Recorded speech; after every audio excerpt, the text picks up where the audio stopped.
하나님과 이제 인간 구조라고 그렇게 했을 때 이제 알미누스 주자들도 이제 하나님과 인간 구조를 사용한다고 그랬죠. 그런데 그들은 이제 인간 편에 이제 강조점을 둔다 그랬죠.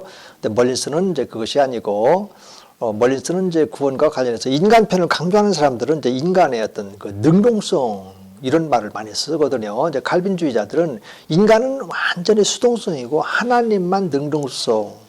그러니까 하나님이 능동적으로 다 하신다 이제 이런 거죠.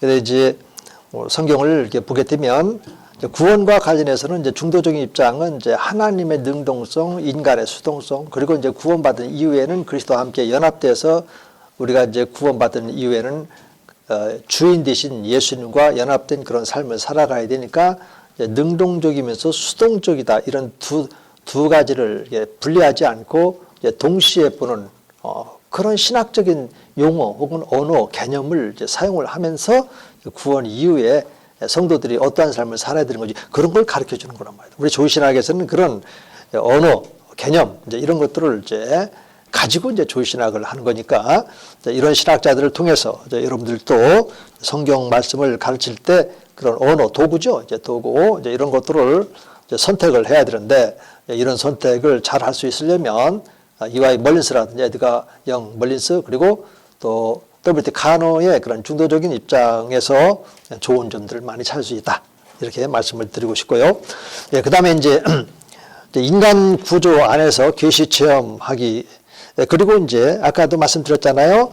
이제 하나님과 인간 그 사이에 참 하나님이면서 하나님과의 관계를 끊임없이 맺고 있는 우리 예수님. 그러면서 또 참 인간인 또 인간과 구원받은 인간과 끊임없이 이제 주인으로서 관계를 맺고 있는 이런 틀이 있다고 그랬죠. 그게 바로 이제 93쪽으로 가면 또 중간에 보면 두 번째 동그라미 2번에 보면 이제 그리스도 안에서의 구원 체험 이런 식으로 나타나는 겁니다. 자, 아버지 하나님께서 모든 사람을 사랑해서 독생자 예수 그리스도를 보내주셨죠. 요한복음 3장 16절에. 그래서 그 예수 그리스도 안에서 구원을 체험할 수 있도록 해주시는 겁니다. 그 예수님은 하나님 신성도 있고 인성도 있어. 그런데 인성은 죄가 없기 때문에 그게 참 인간으로 이렇게 우리가 부르죠. 그리고 또 이제 하늘과 땅을 이제 통일시키는 그 중보자 역할을 우리 예수님이 이렇게 하시는 것이고, 바로 이제 그 멀린스의 그런 구원의 그런 그 구조 가운데 예수 그리스도 안에서의 구원 체험 이 부분이 아주 중요하게 이렇게 나와 있다라고 하는 것이고, 그러면 아버지 하나님께서는 예수 그리스도 안에서 우리들에게 구원 체험을 주셨을 때 아버지 하나님은 그 예수님 안에서 그렇게 일하신다라고 하는 거. 이 부분을 잃어버리면 안 됩니다. 이것은 이제 고린도 후서 5장 19절에도 있다고 그랬죠. 그리스도 안에서 일하시는 하나님. 또 요한복음 14장 10절에서도 있다고 그랬죠. 아버지가 내 안에 있고 내가 아버지 안에 있어서 하나님의 일을 하신다 그랬죠. 이렇게. 그리고 또 예수님은 아버지가 일하시니 나도 일한다 이런 말씀을 하셨을 때 예수님은 항상 아버지 하나님과 뗄래 뗄 수 없는 삼위 인격이시기 때문에, 그리고 성령 하나님과도 삼위 인격이기 때문에 아버지가 예수님에게 성령을 물붓듯이 부어주셔서 하나님 말씀을 하게끔 전하게끔 그렇게 역사하신다 그랬죠. 자, 삼위일체 한 분 하나님이 얼마나 소중한 건지 어떻게 이렇게 유용하게 적용이 되어져서 하나님의 말씀을 진리의 말씀으로 우리가 가르칠 수 있도록 우리를 그렇게 지금 이끌어 가는지 이런 것을 보게 되어지는 겁니다. 이런 용어 사용을 통해서. 그 다음에 이제 자세한 것들은 이제 여러분들이 좀 참조하시면 되겠고, 자, 페이지를 이렇게 넘겨서 저쪽 이제 94쪽으로 가보면, 중간에 동그라미 3번이 있죠. 영혼의 역량 안에서의 인간 구원의 반응 능력. 자, 아까 하나님과 인간의 그런 투 트랙을 통해서 우리가 구원론을 전개할 수 있다면, 이제는 그 투 트랙 가운데 중보자로 오신 예수님을 통해서 구원 체험을 할 수 있다 그랬죠. 그러면 이제 인간의 입장에서는 자, 예수님이 아버지 하나님과 또 나 사이에 지금 중보자 이렇게 서 있으니까 우리 성령 하나님께서는 나를 전도인을 통해서 예수님과 관계 맺게끔 하겠죠. 그게 바로 인간에게 있는 영혼의 역량을 통해서 예수님을 인격적으로 반응할 수 있도록 그 역할이 지금 여기 이제 세 번째인 거예요. 영혼의 역량. 여기서 이제 영혼의 역량이라는 말은 이제 이와이 멀린스가 아주 중요한 개념으로 이렇게 사용을 하는 겁니다. 여기서 이제 이와이 멀린스가 사용하는 영혼의 역량이라는 것은 인간이 비록 아담과 하와가 선악과를 따먹고 그 하나님의 형상이 일그러지고 또 손상이 됐다 하더라도 인간은 이제 하나님께서 다가오실 때 그 하나님에 대해서 반응을 할 수 있는, 다시 말해서 멀린스는 하나님의 말씀이 들려올 때 그 말씀을 우리가 선택으로 반응할 수 있는, 또 아니면 거부로 반응할 수 있는 그런 능력은 가지고 있다. 그래서 인간의 영혼의 역량, soul competence라고 하는 그 용어, 이거를 이제 멀린스가 이제 제시를 했는데, 이 용어가 그래도 이제 미국 그 신학계에서 또 당대 멀린스 당대에는 아주 가치가 있고 아주 소중한 조의신학적 개념이었다라고 하는 것이 바로 우리 미남 침례 교단에서 그 멀린스를 높이 평가하는 이 신학자들의 견해입니다. 또 보통 이제 인간에게는 이제 뭐 하나님의 형상을 잃어버렸다든지 또 망가지고 했다 하더라도 인간은 뭐 생각할 수 있는 능력이 있다든지 또 이성적인 그런 거 능력이 있다든지 이런 식으로 표현을 했는데, 영혼의 역량이라고 하는 이런 개념으로 표현은 멀린스가 했다. 그런 얘기입니다.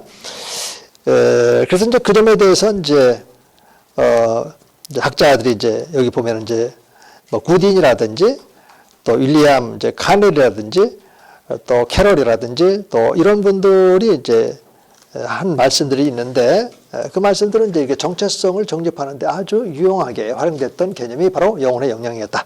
이렇게 이제 말을 하면서 이것이 이제 구원론적으로 가면은, 그러니까 자, 하나님께서 이제 계시의 그 말씀을 다 주셨고, 이 말씀을 통해서 말씀이신 예수 그리스도, 또 예수 그리스도의 핵심적인 구속사의 성취 이제 십자가 죽으심과 또 부활하심에 대해서 이렇게 성령께서 전도인들을 통해서 우리들에게 말씀을 말하게끔 해서 들려줬을 때 우리가 그 말씀을 듣고 이제 믿게 된 믿음으로 이렇게 반응을 하는 어떤 능력이 우리들에게 있다라고 하는 것이 이제 영혼의 역량이다 말입니다. 그냥 인간에게는 자유의지가 있으니까 인간이 자유스럽게 할 수 있어, 이런 것이 아니라 성령 하나님의 전도가 반드시 거기 들어가 있어요. 이런 부분들은 이제 멀린스를 통해서 제가 경험을 할 수 있었다 그랬죠. 이제 신학적으로는 그래요. 신학적으로 일반적으로는 이제 성령 하나님의 전도 이런 말 쓰지 않습니다. 그냥 막연하게 하나님의 선교해서 미시오다이라고 하는 말은 다 쓰면서 막상 하나님께서도 전도하시고 예수님도 전도하시고 또 성령 하나님께서는 지금 전도인들과 함께 전도하시고 있음에도 불구하고 이런 용어들을 잘 쓰질 않았어요. 그래서 저는 이제 구속사의 구조 연구를 통해서 성령 하나님의 그 목, 바로 예수님을 증언한다. 또 전도, 구원의 복음을 듣고 믿으니까 구원의 복음을 전도하는 역할을 누가 하시냐면 성령 하나님 하십니다. 그래서 이제 베드로전서 1장 그 12절에 이렇게 명확하게 나와 있고, 또 주님께서 사도행전 1장 8절에서 이제 성령이 임하면 그의 권능을 받고 예루살렘과 온 유대와 사마리아 땅 그까지 이르러 나의 증인들이라 말씀하셨을 때 보십시오. 여기 보면은 이제 성령이 임하고 이제부터는 성령의 충만함을 이제 구하면서 성령의 지배, 다시 말해서 성령의 인도하시고 또 성령께서 주시는 생각에 순종하고 따르고 이런 지배를 받아서 그런 전도 그리고 또 삶의 변화, 또 이런 것들을 끊임없이 그런 삶 속으로 우리가 들어가서 그 삶을 살아낼 수 있도록 그 역할을 성령 하나님께서 하시는 것을 성경 안으로 들어가면 다 보이는 겁니다. 예. 그래서 우리가 성경 안에서 보여진 그 말씀 가지고 우리가 성도들에게 가르치고 또 메시지도 전하고 이럴 때 성령께서 능력으로 이렇게 역사하는 거지, 인간의 생각, 말, 지혜로 그렇게 하려고 하다 보면 성령 하나님께서 능력이 나갈 수가 없죠. 이런 부분에 대해서는 바울이 다 경험을 한 바입니다. 바울만큼 지성적으로 따라갈 수 있는 사람이 없어요, 사실은. 오늘 우리 시대에 있다 하더라도 바울은 직접 하나님의 그런 그 계시의 말씀도 받고 있기 때문에 저쪽 이제 사도행전 17장에 가면 이제 스토이고, 그죠? 스토아 철학자들하고 에피크로스 악파, 에비오구레라고 돼 있죠. 이제 개혁 한글에는 지금은 이제 개혁 개정은 에피크로스 악파, 스토아 철학자 이런 식으로 직접적으로 이제 번역을 했지만 그들과 함께 논쟁을 할 때도 이기지 않습니까? 그들은 알지 못하는 신, 이렇게 딱 지적을 해도 바울에게 감히 도전을 할 수가 없는 그런 압도적인 그런 유세, 그건 이제 권세라고 해야 되겠죠. 예수 이름 권세를 딱 쓰는 겁니다. 예수님의 십자가 부활, 이거. 알지 못했던 때는 하나님이 책망하지 않아. 그러나 이제부터는 내가 지금 분명히 전한다. 이 이후로부터는 그 예수님에 대해서 인정하지 않으면 그건 하나님의 심판 책망이 있는 것이다. 이제 이런 의미가 이제 담겨 있는 강력한 그런 책망이 담겨 있는 메시지를 전하는데도 깜짝 못하는 거예요. 그래서 그 장면에서는 아직까지는 이제 예수님께로 나오는 그런 사람들은 없었지만은 이제 바로 이제 이어서 이제 나온 사람이 있고, 그들은 이제 철학자라 그런지 이성적인 사고방식이 항상 있어서 그런지 나중에 또 한 번 듣고 싶다. 이제 이런 의사표현을 이제 하는 것으로 지금 되어 있죠. 17장에 보면은. 그런 말씀들이 왜 나와 있겠습니까? 다 이런, 이 성경 말씀은 그런 역사 속에서 있었던 그런 것에 대한 성령의 그 재해석, 이런 것들이 이제 담겨서 이제 계시로, 또 기록으로, 또 성경으로 이렇게 묶여져서 우리 것이 이제 되었기 때문에 그런 거죠. 그런데 그 시대의 그런 그 상황과 오늘 우리 시대 상황은 다를 게 전혀 없는 겁니다. 왜냐하면 내용은 다 영적인 제 문제, 그 다음에 어떻게 구원받아서 하나님 나라에 들어갈 수 있는 이런 거기 때문에 전혀 다를 바가 그렇게 없는 거죠.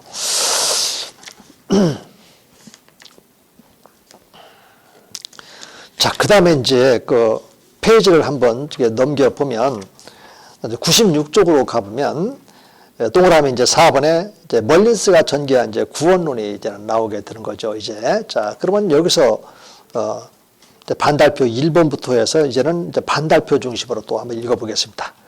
자, 반달표 1번으로 가면, 멀린스의 구원과는 그가 당면하고 있었던 신학적인 가장 이슈인 이제 온건한 그런 그 신학 입장과 또 지계석주의자들의 논쟁, 이게 지계석주의는 지난번에 이렇게 살펴보았던 것처럼 이제 침례, 그리고 우리 침례교만 성경적인 진정한 교회다, 이제 이렇게 극단적인 입장을 갖고 있었기 때문에, 그리고 이제 근본주의와 현대 신학 사이에 그런 양극화, 이제 극단적인 이제 이분법적인 사고방식에 빠져 있는 이런 문제에 답하는 이제 이런 과정에서 구원론이 제기가 되는데 반달표 2번에 보면 그래서 칼빈주의와 이제 알미니우스주의, 아르미니아누스 아르미니우스 이렇게도 해석이 알미니우스 이렇게도 영어니까 번역을 그렇게 하는데 양자를 취하는 온건한 그런 신학적인 그런 견해를 이렇게 취하게 되는 것입니다.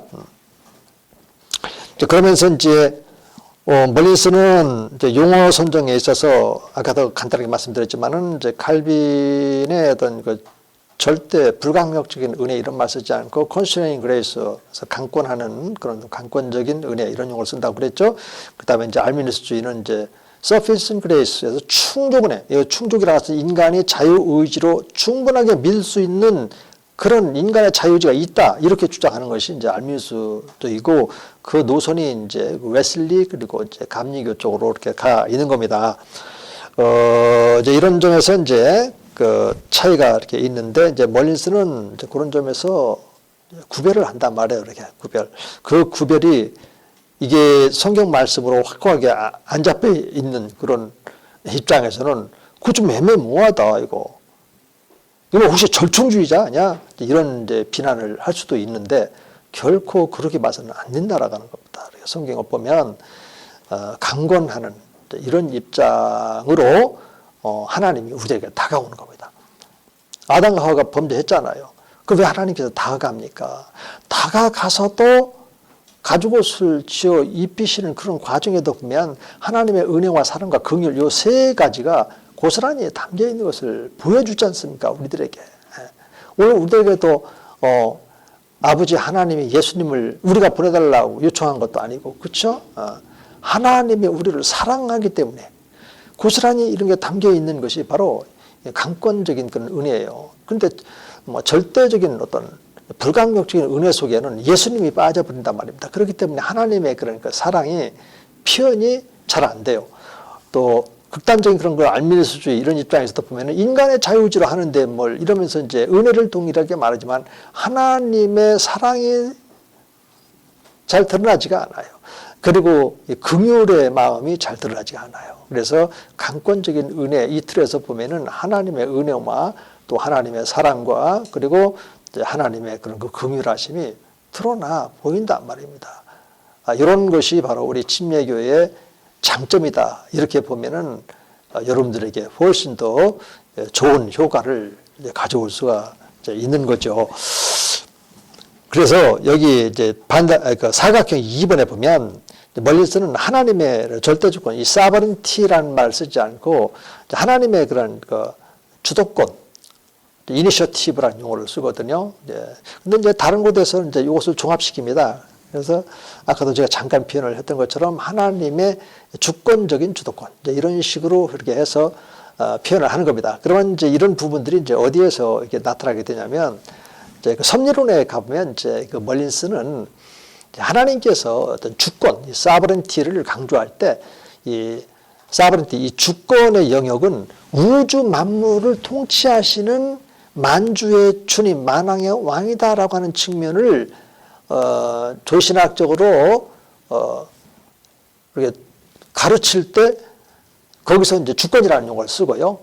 그 다음에 이제 구원이라고 하는 구원만 포커스를 딱 맞췄을 때는 하나님의 절대적인 그런 주권 이런 용어를 쓰면 안 되고 주도권이라는 말을 이렇게 쓴단 말이에요. 그러니까 하나님께서는 인류 구원과 관련해서 예정을 하시고 전 우주에 대해서 하나님이 영원 전부터 계획을 하셨다고 그랬을 때 그 부분을 작정이라는 말을 쓴다고 그랬죠. 작정.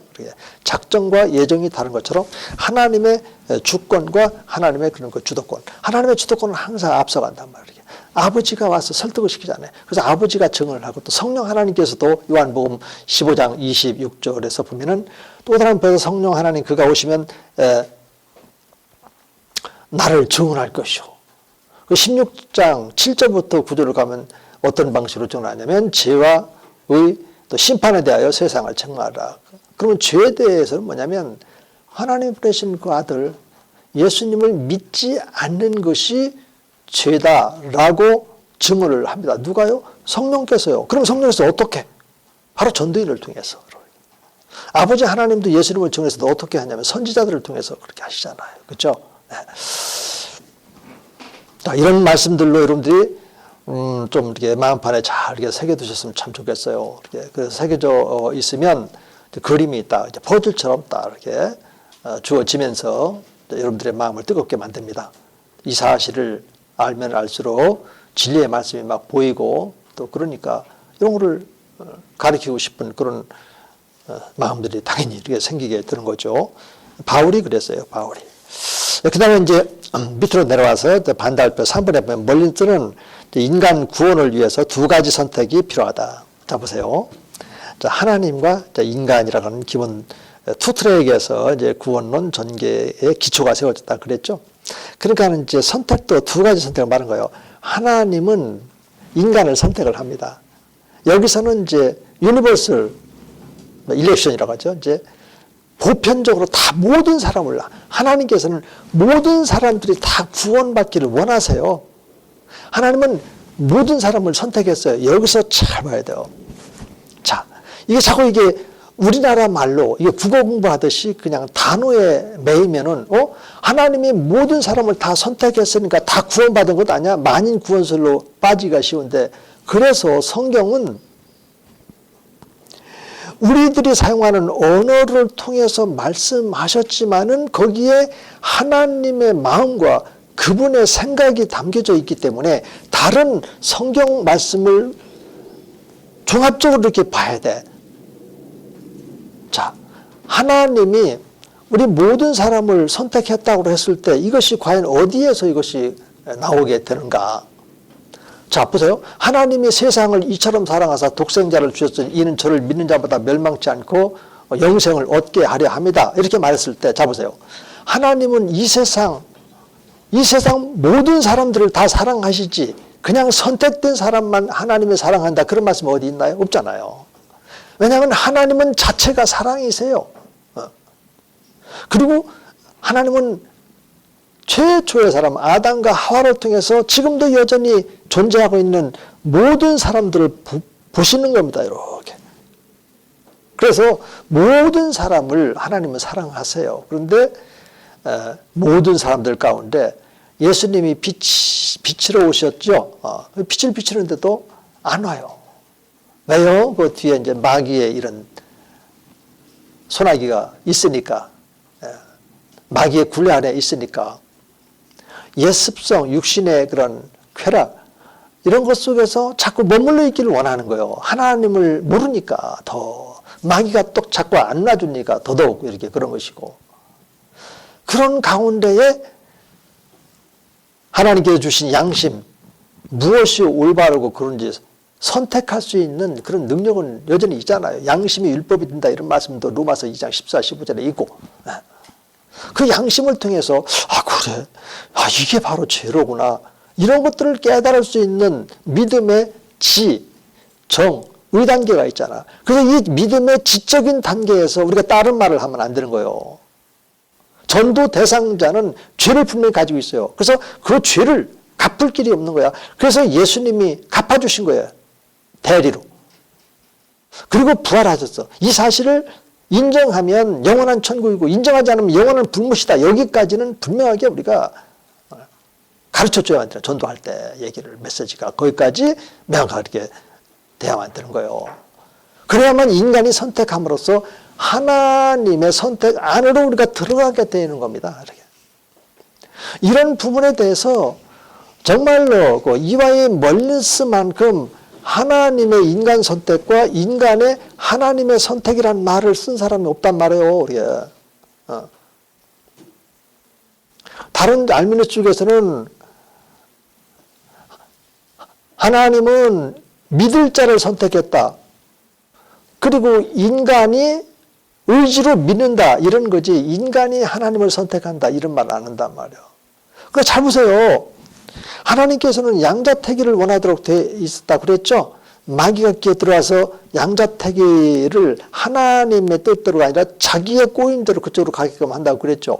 그러니까 우리가 복음을 전할 때에도 왜 예수님이 십자가에 못 보시고 삶 안에 부활하셔야만 되는지 그 이유 설명을 딱 하고 거기서 끝나면 안 돼요. 양자택일을 할 수 있도록 해줘야 돼요. 그 예수님이 선생님의 죄값을 갚을 길이 없으니까 대신 갚아주셨으니 그 예수님을 인정만 하면은 영원한 천국, 그 말씀이 바로 여기 있지 않습니까? 하면서 선택할 수 있는 기회를 줘야 된단 말이에요. 기회를. 그런데 우리의 전도는 일방적이란 말이에요. 거기까지 못 가요. 이렇게 우리들의 생각이 자꾸 앞서다 보니까 그냥 예수 믿으면 구원받고 천국 가고 이런 식으로만. 왜 지옥 얘기를 안 합니까? 그래서 양자택일을 할 수 있도록 이렇게 해줘야만 된다라고 하는 것을 우리가 말씀을 통해서도 알 수 있고, 또 선택 이 개념, 또 선택 교리를 우리가 올바로 이해하는 데에도 아주 중요한 틀이다. 이렇게 보면 되는 겁니다. 자, 그리고 또 이제 성경도 보면은 하나님께서는 항상 이제 모든 사람에 대해서 은혜도 주시잖아요. 은혜도. 그런데 믿음으로 그 은혜를 소유할 수 있도록 이렇게 되어 있죠. 그래서 이 믿음이 모든 사람과 이 신자를 구별할 수 있는 결정적인 구분선이 되는 겁니다. 또 마귀의 자녀하고 하나님의 자녀하고 절대적으로 구분선이 되는 것도 믿음입니다. 이 원리를 여러분들이 꼭 가져야 돼요. 이걸 흔들어 버리면 안 돼요. 흔들리면 안 된단 말입니다. 나중에 이제 속죄론으로 가보면 예수님이 그러면 십자가에 가셨을 때, 그것은 아까 요한복음 3장 그 16절인 것처럼 예수님은 모든 사람들의 죄 질구를 지고 가신 거예요. 이사야서 53장도 이렇게 보십시오. 거기 보면은. 거기에 무슨 선택된 사람들만을 위해서 그렇게 갔다. 그거는 사람들의 만들어낸 그 틀 가지고 이중예정이라는 그 틀에서 이렇게 하는 것이고 그런 거지. 성경은 그렇게 안 돼 있잖아요. 그렇죠? 예수님은 모든 사람들 위해서. 그 대속물 얘기가 또 디모데전서 2장 5절에도 있는데 거기도 보면 이제 모든 사람들을 위한 대속물 이렇게 돼 있어요. 모든 사람. 그런데 그 모든 사람들을 대속하기 위해서 예수님이 십자가로 죄를 지고 질고를 지고 가셨다 하더라도 믿지 않으면 안 되죠. 이 믿는 역할은 누가 하신다고 그랬죠? 우리 성령 하나님이 하신다고 그랬지 않습니까? 성령 하나님이. 성령 하나님의 역할이 믿게끔 하시는 분이에요. 이렇게 해서 우리가 이 삼위일체론의 틀 속에서 항상 성경을 보고 구원론은 더더군다나 그렇게 해야 되는데, 성령이 빠져있고 인간의 자유의지가 들어가 있다든지, 또 성령이 빠지고 하나님의 어떤 그 절대 주권만 이렇게 강조한다든지, 이렇게 되어지면 삼위일체론적이 되지 않으니까 균형을 잃어버리고 항상 극단에서, 양극단에서 서로 싸움박질하고, 이쪽에서는 구원에 대한 확신도 없고 이쪽에서는 나름대로 구원에 확신이 있다고 하지만 그런 인간의 그런 그 자유의지 이런 것이 강해. 그러다 보니까 자칫 구원받은 이후에도 자기 의로 빠질 확률이 많단 말이에요. 그리고 또 구원론에서도 이쪽에서는 그래서 또 죄를 범하면 또 구원을 잃어버리고 이런 얘기를 많이 한단 말이에요. 알미니스주의자들은. 왜 그럴까요? 그게 균형을 잃어버렸기 때문에 그런 거죠. 자, 좀 이제 10분간 쉬었다가 이제 마지막 시간 하도록 하겠습니다.